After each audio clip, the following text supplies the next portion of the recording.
एक सरकारी अस्पताल पर अचानक रात को बहुत सारे लोग पहुंच जाते हैं। वहां बहुत सारे पुलिस वाले भी मौजूद होते हैं। इन सब के बीच एक 20 साल की नई नवेली दुल्हन भी होती है। अचानक से वो दुल्हन खुद पर पेट्रोल डालकर आत्मदाह की कोशिश करने लगती है। लोग उसे रोकने की कोशिश करते हैं तो वो चिल्लाती है, मुझे छोड़ दो, मुझे मर जाने दो, अब मैं जी कर क्या करूंगी। जब तक लोग उसे समझा पाते तब तक पास ही खड़ी एक दूसरी महिला अचानक से अपने ऊपर पेट्रोल उड़ेल लेती है और खुद को आग भी लगा लेती है। वहां मौजूद सारे लोग उसे बचाने के चक्कर में दौड़ पड़ते हैं। इस दौरान महिला को बचाने में पुलिस का एक अधिकारी भी झुलस जाता है। अस्पताल पर मौजूद दूसरे लोग ये समझ नहीं पाते हैं कि आखिर मामला क्या है। दरअसल इस घटना की कहानी को समझने के लिए थोड़ा फ्लैशबैक में जाना पड़ेगा। एक 20 साल की लड़की अपने हाथों में मेहंदी रचाकर अपने होने वाले पति का इंतजार कर रही थी कि कब वो दूल्हा बनकर उसके पास पहुंचेगा। उधर दूल्हा भी सज धज कर अपनी दुल्हनिया को ले जाने के लिए घर से निकलने ही वाला था। वह खुश होकर अपनी मोबाइल निकालता है और शेरवानी पहने सेल्फी भी लेता है। दूल्हा और दुल्हन दोनों के ही गांव में शादी की रस्में चल रही थी। दूल्हे के हाथों में भी मेहंदी लगी थी। वह जैसे ही बारात लेकर निकल रहा होता है तभी ऐन वक्त पर गांव में पुलिस धमक पड़ती है और सीधा दूल्हे को और उसके चाचा को उठा लेती है। ससुराल जाने की बजाय दूल्हा पुलिस के गिरफ्त में पहुंच जाता है। दरअसल पुलिस के मुताबिक डकैती के केस में पूछताछ के लिए इन दोनों को पुलिस अपने साथ ले जाती है। पुलिस वालों के मुताबिक जब चोरी के सामान की रिकवरी के लिए उसे ले जाते हैं तभी अचानक उसकी तबीयत, यानी कि जो दूल्हा होता है, पुलिस जिसको ले गई होती है, अचानक से उसकी तबीयत बिगड़ती है। पुलिस वाले भागे भागे उसे लेकर अस्पताल पहुंचते हैं जहां पर दूल्हा दम तोड़ देता है। इसके बाद दूल्हा और दुल्हन पक्ष के बहुत सारे लोग अस्पताल पहुंच जाते हैं और हंगामा काटना शुरू कर देते हैं। वहां उसकी दुल्हन भी हाथों में अरमानों की मेहंदी रचाए पहुंच जाती है और चीख चीख कर कहती है कि मेरी तो बारात आने वाली थी, पति के बाद अब मुझे भी मार दो। मेरा नाम लेकर वो चिल्लाता जा रहा था, मैं अब जीकर क्या करूं, मेरी तो पूरी जिंदगी ही खराब हो गई। हमारे समाज में दूसरी शादी भी तो नहीं होती, मेरी तो उम्र भी ज्यादा नहीं है। इसके बाद वो खुद पर पेट्रोल डालकर खुद को खत्म करने की नाकाम कोशिश करती है। नमस्कार, आदाब, बदलेगा भारत पर क्राइम स्टोरी देख रहे हैं आप। आज की सच्ची कहानी है मध्य प्रदेश के गुना जिले की, जहां पर बीलाखेड़ी और आसपास के क्षेत्रों में पारधी समुदाय रहता है। पारधी समुदाय में अजीब अजीब और रहस्यमयी परंपराएं हैं। इन्हीं परंपराओं के मुताबिक पारधी समुदाय में कोई युवक तभी शादी के लायक माना जाता है जब उस पर कोई केस ना हो। इसीलिए ये लोग आपस में ही शादी करते हैं। यहाँ लड़का नाबालिग होते ही चोरी करना सीख जाता है। छोटी मोटी चोरी से वो अपराध की दुनिया में कदम रखने की शुरुआत करता है और फिर धीरे धीरे बड़ी बड़ी वारदातों को अंजाम देने लगता है। समुदाय की मान्यता के मुताबिक जिस युवक पर जितने ज्यादा अपराध के केस दर्ज होंगे वह शादी के लिए उतना ही योग्य माना जाता है। पारधी समुदाय में अपराध करने से पहले मुहूर्त भी देखने की परंपरा है। जब रात में चांद नहीं दिखता और अंधेरा रहता है उस समय ये डकैती डालने या चोरी करना सबसे ज्यादा सुरक्षित समझते हैं। वारदात से पहले पहुंचकर पारधी समुदाय, जहां पे इनको घटना अंजाम देनी होती है, वहां पहुंचकर पारधी समुदाय अपनी कुल देवी की पूजा भी करता है और फिर शौच भी करता है। इनके समुदाय में इसे शुभ मानते हैं। बहरहाल अपराधों की फहरिस्त की वजह से पुलिस डकैती के केस में पूछताछ के लिए दूल्हा बने देवा और उसके चाचा गंगाराम पारधी को शादी वाले दिन ही उठाकर ले जाती है। दूल्हा बने देवा पर कुल 7 अपराध के केस दर्ज थे और समुदाय की परंपराओं के मुताबिक वो सर्वाधिक योग्य हो चुका था शादी करने के लिए और उसकी रविवार 10 जुलाई 2024 को शादी भी हो रही थी।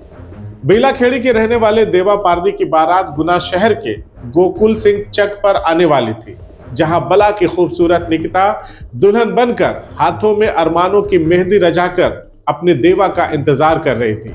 निकिता को क्या पता कि उसकी जिंदगी के सबसे खुशी वाले दिन ही तकदीर उससे ऐसा खेल खेल रही थी जिसकी वजह से जिंदगी भर उसे दुख दर्द सहना था। बहरहाल शादी वाले दिन रात काफी हो चुकी थी। निकिता बेचैन हो रही थी कि न जाने क्यों अभी तक मेरी बारात नहीं आई। तभी उन लोगों तक खबर पहुंचती है कि दूल्हे देवा की मौत हो गई है।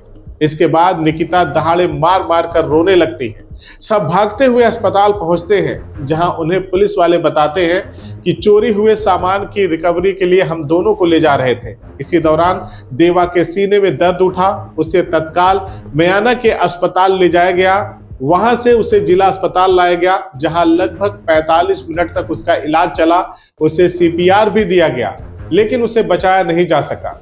घर वाले उसकी लाश मांगते हैं तो पुलिस पोस्टमार्टम करवाने की बात कहती है। इस पर मृतक देवा के परिजन भोपाल में ही पोस्टमार्टम कराने की मांग पर अड़ जाते हैं, लेकिन पोस्टमार्टम गुना जिला अस्पताल में ही किया जाता है। इस दौरान 8 थानों की पुलिस फोर्स, 3 SDM, तहसीलदारों समेत राजस्व विभाग का पूरा अमला वहां पर मौजूद होता है। पोस्टमार्टम के बाद बॉडी को परिजनों को सुपुर्द कर दिया जाता है। वहीं देवा की चाची और गंगाराम पारदी की पत्नी, जिसका नाम सूरजबाई होता है, वो घटना के विषय में बताते हुए कहती है कि जब पुलिस वाले उनको लेकर अपने साथ गए थे तो हम भी पीछे पीछे झागर चौकी पहुंचे। पुलिस ने कहा कि एक गाड़ी की बरामदगी करनी है, इसीलिए उसे लेकर आए हैं। देर रात जिला अस्पताल से सूचना मिली कि एक पारदी युवक को पोस्टमार्टम के रूम में लाया गया है। अस्पताल पहुंचकर पता चला कि पुलिस कस्टडी में देवा की मौत हो गई है। खैर, अब निकिता बिना फेरे के विधवा हो गई है। अब उसकी डोली कभी नहीं उठेगी। वह कभी भी दूसरी शादी नहीं कर सकती। उसे ऐसे सख्त नियमों का पालन करना होगा। पारदी समुदाय की परंपराओं के मुताबिक किसी लड़की की शादी तय होने के बाद होने वाले पति या शादी के बाद पति की मौत अगर हो जाती है तो लड़की को जीवन भर विधवा बनकर रहना पड़ता है। पारदी समुदाय की एक जानकार महिला है सुलोचना, जो बताती है कि हमारी जिंदगी सबसे बेकार है।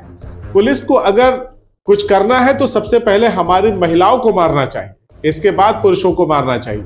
पति की मौत के बाद चप्पल पहनना, नए कपड़े और अच्छे कपड़े पहनना भी समुदाय में मना होता है। वहीं गुना के एक वरिष्ठ पत्रकार के मुताबिक पारदी समाज की महिलाएं ना तो खुद किसी अनैतिक काम में लिप्त होती हैं और ना ही पुरुषों को इसकी इजाजत होती है कि वो चरित्रहीनता करें। इसी कारण समाज में छेड़खानी, रेप जैसी घटनाएं न के बराबर होती है। अगर कोई पुरुष ऐसे किसी काम में लिप्त होता है तो उसे सजा भी दी जाती है या महिला खुद का जीवन तक समाप्त कर लेती है। इस समुदाय के महिलाएं चरित्रहीनता बिल्कुल भी बर्दाश्त नहीं करती। ये सब बताने के पीछे मकसद बस इतना है कि निकिता एक ऐसे गुनाह की सजा भुगतने जा रही थी जीवन भर के लिए, जिस गुनाह को उसने किया ही नहीं था। खैर, इसी बीच एक और जानकारी निकलकर सामने आती है कि 13 जुलाई 2024 की शाम पारदी गिरोह ने पुलिस टीम पर हमला किया। हमला धरनावदा थाने से महज 8 किलोमीटर की दूरी पर किया गया। पारदी गिरोह के पुलिस पर किए गए इस हमले में तकरीबन 10 पुलिसकर्मी घायल होते हैं। 13 जुलाई की ही रात 1:30 पर पुलिस इस मामले में FIR दर्ज करती है। इस FIR के मुताबिक भोपाल और राजगढ़ की पुलिस टीम अपने जिले में हुई चोरी के आरोपियों की तलाश में झागर चौकी आई थी और सहायता के लिए रोठियाई चौकी और धरनावदा थाने की पुलिस बल भी झागर चौकी पहुंचा था। सभी ने मिलकर गांव में दबिश दी। इस दौरान पारदियों ने पुलिस टीम पर हमला कर दिया, गोलियां चलाई, पत्थर फेंके। खैर, ये तो कहानी है पुलिस और पारदी समुदाय की भिड़ंत की। अगर हम बात करें निकिता की, तो निकिता अब कभी दूसरी शादी नहीं कर सकती। ये वही निकिता है जो पोस्टमार्टम हाउस पर खुद को जिंदा जलाने की कोशिश करती है। निकिता की अब कभी दोबारा शादी नहीं हो सकती। उसके हाथों में अब कभी मेहंदी भी नहीं रचेगी। जीवन भर उसे बिना सुहागन बने ही विधवा का जीवन जीना पड़ेगा। खैर, आज की अपराध की कहानी आपको कैसी लगी? आज से पहले कितने लोग पारदी समुदाय या इनके अपराधों के तौर तरीकों के बारे में जानते थे?